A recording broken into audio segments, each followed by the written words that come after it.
Сәлеметсіздер ме?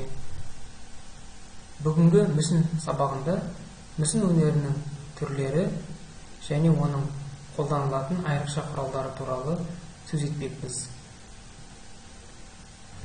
Алдымен мүсін дегеніміз не? Сол жайында қысқаша сөз қозғайық. Мүсін өнері деп түрлі құралдардан жасалған ауқымды денені айтамыз, яғни пішін.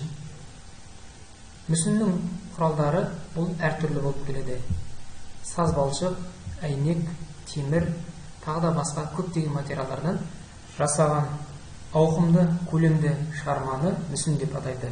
Ертеректе мүсінді тастан, сүйектен жасаған ауқымды көлемді шығарманы жасайтын суретшіні мүсінші деп атаймыз. Мүсіндер әртүрлі көлемде болып келеді. Мына мүсін әлемдегі ең үлкен мүсін болып саналады. Сондай-ақ иненің көзіндей көлемде мүсіндерді жасайды. Мына суретте сіздер өте кішкентай мүсінді көріп отырсыздар. Сондай-ақ мүсіндер айналмалы жұмыр мүсін, бюст және бедер, рельеф болып та бөлінеді. Және монументалды мүсіндер кездеседі. Бүгінгі сабақтың тақырыбы менің сүйікті жануарым. Есімізге салайық, сіздерге қандай сүйікті жануарларым ұнайды? Әрі қарай жұмыс орнын дайындап алсақ. Бізге қажет бір түсті ермексаз, тақтайша және өткір емес пышақ. Міндетті түрінде арнайы мүсін жасау өнеріне арналған ермексаздар қолданамыз. Сонымен қатар жоба сурет салу үшін қағаз, қарындаш қолданамыз. Мүсіндік шығарма тұрақты көркем көріну үшін мынадай тақтай плинт тақтайшаны қолданамыз. 10-15 көлемінде.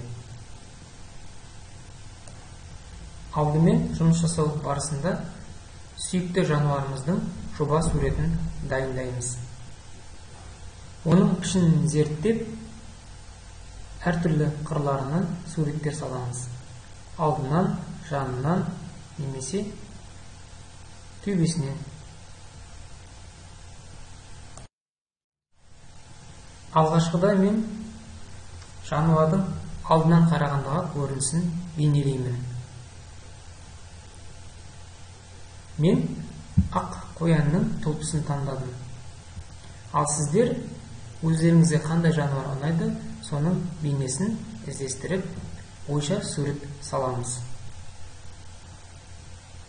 Қағаз бетінде оның негізгі бас бөлігін, денесін және аяқ қолдарын үйлестіреміз.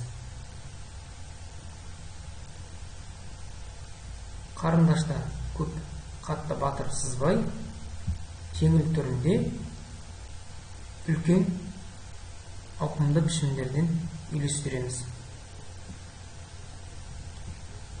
Сонымен қатар қоянның немесе жануарымыздың бас бөлігі мен дене бөлігіне сәйкестіріп, өзінің пропорцияларын өлшейміз.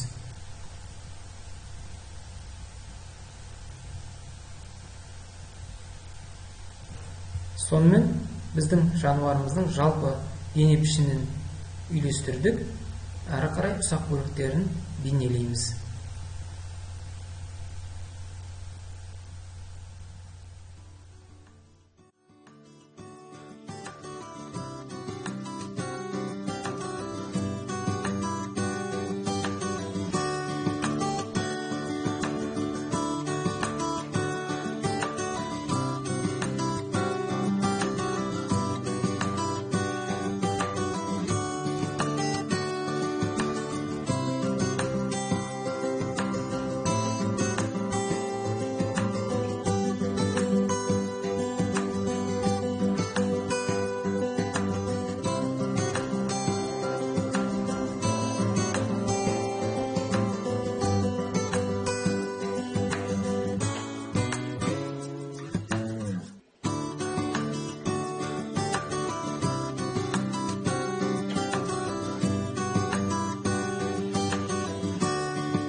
Мінекей балалар, бүгін мүсін өнерінің алғашқы сабағын тәмамдадық.